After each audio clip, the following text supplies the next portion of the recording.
I must have picked this crotch piece up in my shop a half a dozen times and stared at it thinking about what I wanted to do. Well, I finally pulled it out and chucked it up on the lathe, and I turned this natural edge bowl here. So in this video, I'm just going to share that project and the process that I used to create this.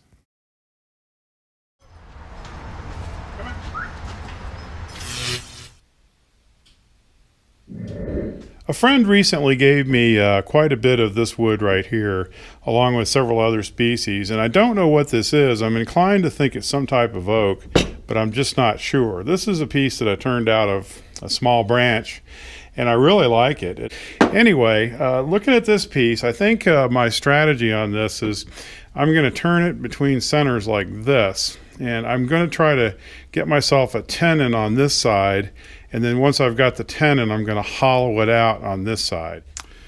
Just kind of marking off the parts of it that I'm going to cut off with the bandsaw here. I've got the piece chucked between centers here. I'm driving a star spur on one side here, and I've got my live center, and this thing is nice and tight.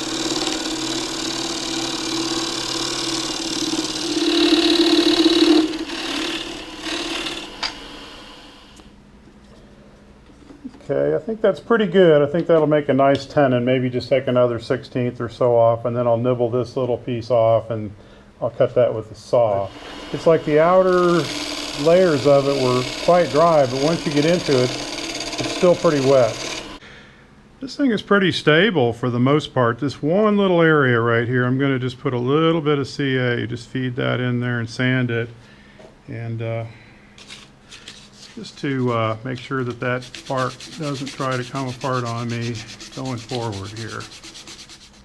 You know, I was trying to sand this between centers, and it was really beating me up. There's a lot of air on this, and so when it was turning, it was just kind of like bap, bap, bap, bap, bap, bap, and I was having a hard time getting it to really get much purchase. So I went ahead and took this thing off, and I actually ran it over to the 1-inch belt sander over there, and I got all the little tool marks out of it with that. I've got about a 120 grit on there that's nicely worn, so it actually gave me a reasonably good finish here. Now, there's a lot of fibery material at the margin here on the bark, so I'm kind of afraid of losing the bark. So I've decided that I'm going to go ahead and put some sanding seal on this, and that should help to stabilize this margin here just a little bit. Well, I ran out of film, so you missed the excitement of applying a couple coats of sanding sealer to this.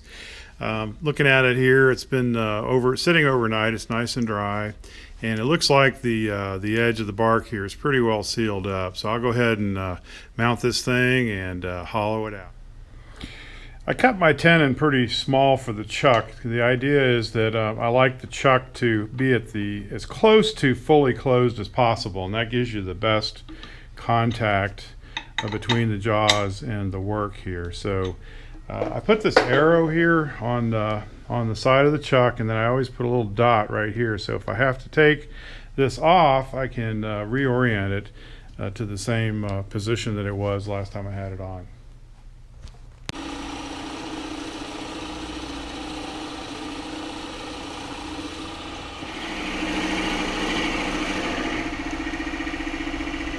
You know, when I turned this thing yesterday, what was on the outside felt very dry. This stuff is a little bit wet. It's coming out of here, so this wood is still quite green.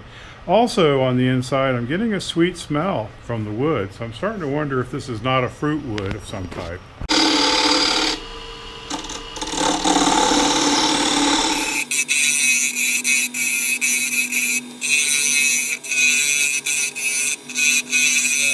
Still need to do a little more just in the corners on the bottom. It's getting close though. The depth is good. I just need to widen the bottom out. And I'm liking it, but I do think I'm going to turn this down a little bit. This bark lip is a little heavier than I was looking for, so I'll probably just take off another 3/16. So I'm going to do that from the outside.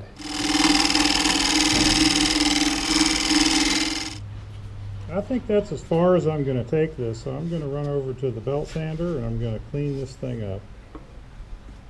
I've been using the slack part of my 1-inch belt sander here and just kind of hand sanding and getting all those tool marks out of there and working right up to that bark. And this lets me work with the grain direction also, whereas when you're trying to turn that on the lathe, you're going to get against the grain direction here. So I'll just keep doing it there until I'm happy. I usually work on this quite a while here to make sure I get all the little nicks and tool marks out of there. Here I'm applying a couple more coats of sanding sealer. I want to try to slow down the drying process and minimize the possibility of cracking. Now to remove the tenon, what I'm going to do is I'm going to put it on this little stub right here, and I've got a towel folded up in here. This is folded into about 8 layers, and I'm just going to make that nice and flat in there. And I'll bring up the tailstock and use the point of the live center to apply pressure to the piece as it turns.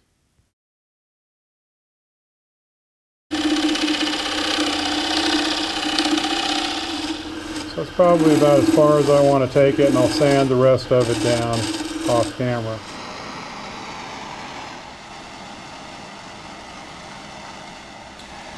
One small thing I've learned is that I brand my pieces before I do the finish. She's signed. It's had 2-3 coats of sanding sealer here, and I'm going to sit down and wet sand this and get it ready for its final finish. I'm going to go with a semi-gloss lacquer finish rattle can. It's a min-wax finish, and I've really grown attached to it. Here I'm wet sanding the piece. I'll start off with a 400 grit and move to 800, and then I'll dry it off real good and it'll be ready for lacquer. Here's my extra fancy paint stand. It took me hours to make this.